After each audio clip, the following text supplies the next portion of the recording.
Hello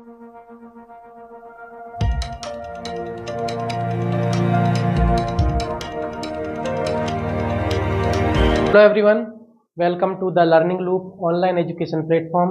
उम्मीद है आप सभी स्वस्थ होंगे, मस्त होंगे। तो आज हम पढ़ने वाले हैं कीट नियंत्रण की विधियों के बारे में, जिसमें हम पढ़ेंगे एकीकृत कीट प्रबंधन, ठीक है, जिसे बोलते हैं हम आईपीएम, इंटीग्रेटेड पेस्ट मैनेजमेंट। ये एग्जाम में बार बार पूछे जाने वाला क्वेश्चन है, बहुत ही इंपॉर्टेंट है। तो आइए इसको समझते हैं।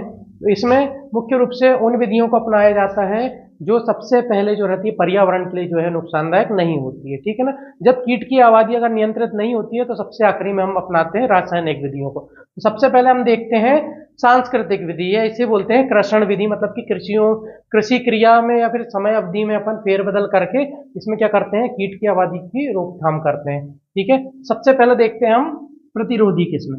प्रतिरोधी किस्में क्या होती हैं कि जिन पर कीट जो है वो अटैक नहीं कर पाता है, ठीक है ना। जो प्रतिरोधी किस्में होती हैं, तो देखिए मिर्च में जो होती है, इसमें पूसा सदाबहार जो है वो थ्रिप्स के प्रति जो है वो क्या है, प्रतिरोधी होती है, ठीक है। बैगन की अगर किस्म की बात करें तो पंत सम्राट जो है ये फल फल और सूट बोरर के लिए जो रहती है ये प्रतिरोधी किस्म है, पंत सम्राट, ठीक है। इसके बाद देखते हैं स्वच्छ खेती। स्वच्छ खेती क्या होती है, नाम से ही समझ में आ रहा है, स्वच्छता रखी जाती है खेत में, ठीक है। क्या होता है कि यदि खेत अगर खाली रहते हैं, ठीक है ना, तो कीट को रहता है वो भोजन नहीं मिल पाता। तो ये कहाँ चले जाते हैं, तो ये चले जाते हैं मेड़ों पे लगे खरपतवारों पर, ठीक है। खरपतवारों से वो अपना आश्रय प्राप्त करते हैं और उनसे ही पोषण प्राप्त करते हैं। और जैसे ही हम फसल लगाते हैं तो वहां से वो फसल पे अटैक कर देते हैं, ठीक है ना। तो इसलिए हमको क्या रखना चाहिए, स्वच्छ खेती रखना चाहिए, जिससे कीट का कहीं ना कहीं क्या रहता है, नियंत्रण हो जाता है, उनको पोषण और आश्रय नहीं मिल पाता। अगला क्या है कि गर्मी में गहरी जुताई। गर्मी में अगर गहरी जुताई करते हैं, लगभग मार्च अप्रैल की बात है, तो उस समय करते हैं तो क्या होता है, मिट्टी जो है वो पलट जाती है, जिससे क्या होता है, मिट्टी के अंदर कीट के लार्वा और प्यूपा जो रहते हैं वो ऊपर आ जाते हैं और धूप के संपर्क में आने से क्या हो जाते हैं, वो नष्ट हो जाते हैं। और कुछ पक्षियों के द्वारा भी क्या किए जाते हैं, वो खा लिए जाते हैं, ठीक है ना। इस प्रकार से हम क्या कर सकते हैं, कीट की आबादी का नियंत्रण कर सकते हैं। इनमें ज्यादातर मिट्टी में पाए जाने वाले जो कीट रहते हैं, दीमक हो गया, सफेद ग्रब हो गया, बोरर्स हो गया, ये मिट्टी में ज्यादातर अंडे देते हैं और उनके प्यूपा जो है मिट्टी में पाए जाते हैं। उनके नियंत्रण के लिए बहुत उपयोगी है, ठीक है। इसके बाद आता है इंटरक्रॉपिंग। इंटरक्रॉपिंग मतलब होता है कि फसल जो लगी है, मुख्य फसल, उसके बीच में खाली जगह में हम अन्य फसल लेते हैं, तो उसे बोलते हैं इंटरक्रॉपिंग बोलते हैं, ठीक है ना। तो इंटरक्रॉपिंग लेने से क्या होता है कि एक पौधे से दूसरे पौधे में जो कीट हैं वो नहीं जा पाते हैं, जिसके कारण क्या होता है कि जल्दी से कीट का प्रसार नहीं हो पाता है, ठीक है। तो उसमें जैसे देखिए, टमाटर और गोभी को अगर साथ में लगाते हैं, टमाटर के बीच में अगर गोभी लगा दी जाती है, तो गोभी में क्या होता है, डायमंड बैक मॉथ जो कीट होता है, इसका प्रकोप जो है वो कम हो जाता है, ठीक है ना। जैसे टमाटर में यदि गेंदा लगा दिया जाता है तो उसमें भी जो टमाटर में जो नेमाटोड जो नुकसान पहुंचाता है, तो वो कम हो जाता है, क्योंकि वो गेंदे पे अटैक करता है टमाटर को छोड़ के, ठीक है ना।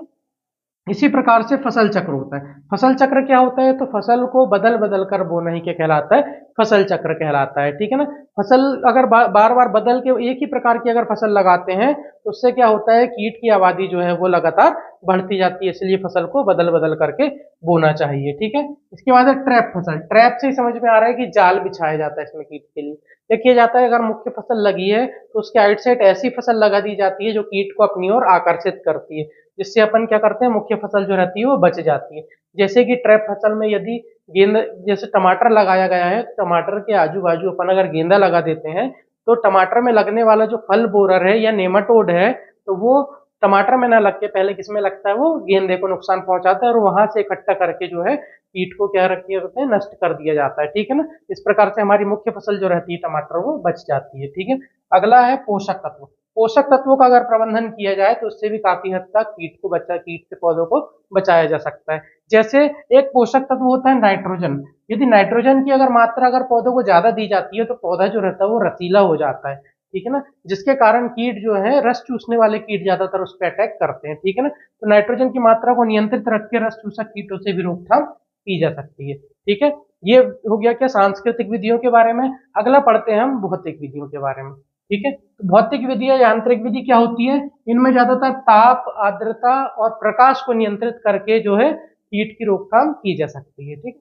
तो सबसे पहला इसमें क्या है, देखें, लाइट ट्रैप। लाइट ट्रैप क्या होता है ये ये विधि जो है उन कीटों के लिए अपनाई जाती है जो कीट लाइट की और प्रकाश की ओर जो है आकर्षित होते हैं। ज्यादातर अपना आपने देखे होंगे बरसात के मौसम में लाइट के नीचे जो है कीट आ जाते हैं, ठीक है ना। तो वो ज्यादातर क्या होते हैं, बोरर्स होते हैं, ये जो है लाइट की ओर जो है आकर्षित होते हैं, ठीक है ना। तो इस प्रकार से हम क्या करते हैं, लाइट ट्रैप में लाइट की ओर आकर्षित होने वाले कीटों को इकट्ठा करके रसायनों से क्या किया जाता है, उनको नष्ट कर दिया जाता है। अगला है फेरोमोन ट्रैप। फेरोमोन जो होता है एक प्रकार का हार्मोन होता है जिसकी ओर क्या होते हैं, नर कीट जो रहते हैं वो आकर्षित होते हैं, ठीक है। यदि फेरोमोन ट्रैप अगर खेत में अगर 5 ट्रैप प्रति हेक्टेयर लगा दिए जाते हैं तो काफी हद तक उसमें नर कीटों को की रोकथाम की जाती है और नर कीट एकत्रित करके उनको नष्ट कर देते हैं। तो कहीं ना कहीं क्या होता है, कीट की आबादी जो है वो बढ़ नहीं पाती है, जिसके कारण उसकी रोकथाम कर सकते हैं, ठीक है। इसमें ज्यादातर फेरोमोन ट्रैप में टमाटर के फल बोरर्स का नियंत्रण कर सकते हैं, ठीक है।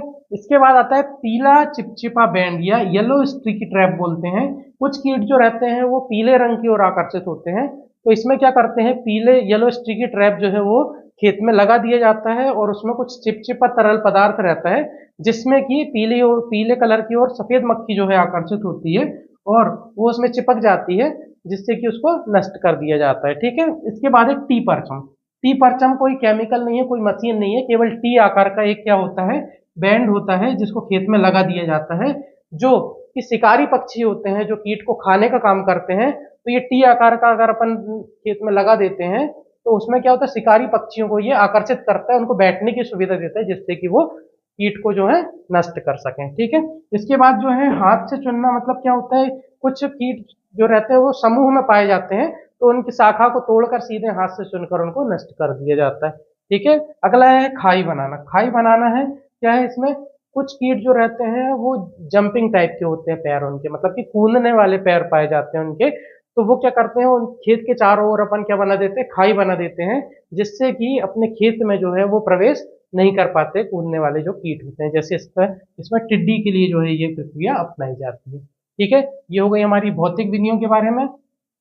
अगला पढ़ते हैं हम जैविक विधि। जैविक विधि में ज्यादातर उन विधियों का उपयोग किया जाता है जो जीव होते हैं, जैसे कीट हो गए, जीवाणु हो गए, कवक हो गए, वायरस हो गए, इनके उपयोग करके हम क्या करते हैं, कीट का नियंत्रण करते हैं। तो ये कहलाती है जैविक विधियां, ठीक है। इसमें पहला आता है परभक्षी।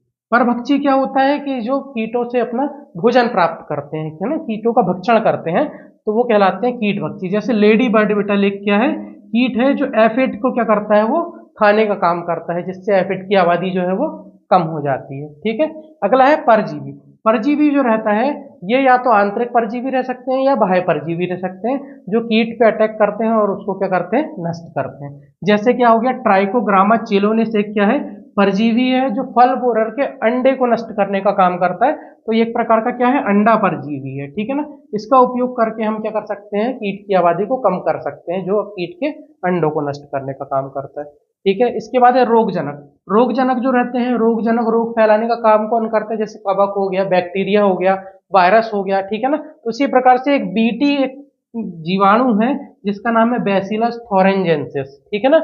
ये इसका उपयोग करने से क्या होता है, बॉल वर्म जो रहता है अटैक करता है, तो बॉल वर्म को ये क्या करता है, नष्ट कर देता है, ठीक है। उनके पाचन तंत्र को या उनके खाने की प्रक्रिया को ये बंद कर देता है, बैसिलस थोरेंजेंसिस। एक वायरस होता है HNPV वायरस, ठीक है।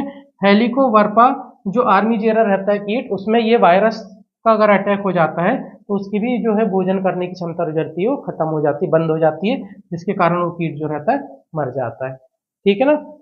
ये भी एक प्रकार का क्या है, वायरस है, वायरस है और ये जो है ये जीवाणु है, जीवाणु है, ठीक है। इसके बाद आते हैं वानस्पतिक कीटनाशक आते हैं। तो वानस्पतिक कीटनाशक की बात करें तो नीम का तेल जो होता है इसका अगर स्प्रे करें 2 से 5% घोल बना के तो नेमाटोड की आबादी जो है ये कम हो जाती है, ठीक है। इसी प्रकार से होता है निकोटिन। निकोटिन जो रहता है ये तंबाकू में पाया जाता है निकोटिन, ठीक है ना। तो इसका उपयोग करने से एफिड की आबादी को जो है वो कम किया जा सकता है, ठीक है ना। ये हो गई हमारी जैविक विधियों के बारे में। अगला है हमारी रासायनिक विधि। रासायनिक विधियों में हम रसायनों का उपयोग करते हैं, ठीक है ना। इसमें ज्यादातर 2 प्रकार के कीट रहते हैं, एक होते हैं रस चूसने वाले कीट होते हैं और एक होते हैं पत्तियों को काटकर चबाने वाले कीट होते हैं। तो रस चूसने वाले कीट जो होते हैं उनके लिए ज्यादातर प्रणालीगत कीटनाशक का उपयोग किया जाता है ठीक है ना। इसमें ज्यादातर अपन उपयोग कर सकते हैं इमिडाक्लोप्रिड जो रसायन है इसका उपयोग कर सकते हैं। प्रणालीगत का मतलब होता है कि ये कीटनाशक जो रहता है पौधे के पूरे सिस्टम में फैल जाता है, जड़ से लेकर पत्ती तक, और जब कीट इससे रस चूसने का काम करता है किसी भाग से तो ये रसायन जो है कीट के अंदर चले जाता है, ठीक है ना। तो ये होता है प्रणालीगत कीटनाशक, ठीक है। इसके बाद आता है क्या, पत्तों को काट के चबाने वाले जो कीट रहते हैं उनके लिए उपयोग किया जाता है संपर्क कीटनाशक, ठीक है। संपर्क कीटनाशक मतलब क्या है, पत्ती के अगर जिस क्षेत्र में अगर वो कीटनाशक है उस पत्ती को अगर कीट खाने का काम करता है तो वो क्या होता है, रसायन उसके कीट के शरीर में चले जाता है और वो नष्ट हो जाता है, जैसे क्लोरोपाइरीफास का उपयोग इसके लिए करते हैं, ठीक है। अब इसमें आपको क्वेश्चन इस तरीके से पूछा जाता है, या तो आपसे पूछ लेगा कीटनाशक कीट प्रबंधन की विधियों का वर्णन कीजिए, ठीक है, तो आपको तो इन सभी का वर्णन करना पड़ेगा आपको, ठीक है। या तो आपसे पूछ लेगा कि आईपीएम क्या है, इसकी सांस्कृतिक विधि का वर्णन करें, तो केवल ये सांस्कृतिक विधि का वर्णन करना पड़ेगा। या आपसे पूछ लेगा भौतिक विधि का वर्णन करें तो ये लिखना पड़ेगा आपको, ठीक है। या जैविक विधि का वर्णन करें तो कोई एक चीज लिखना पड़ेगा। इस तरीके से आपको क्वेश्चन पूछे जाते हैं, ठीक है। उम्मीद करता हूं आपको ये लेक्चर समझ में आया होगा। मिलते हैं नेक्स्ट क्लास में। जय हिंद।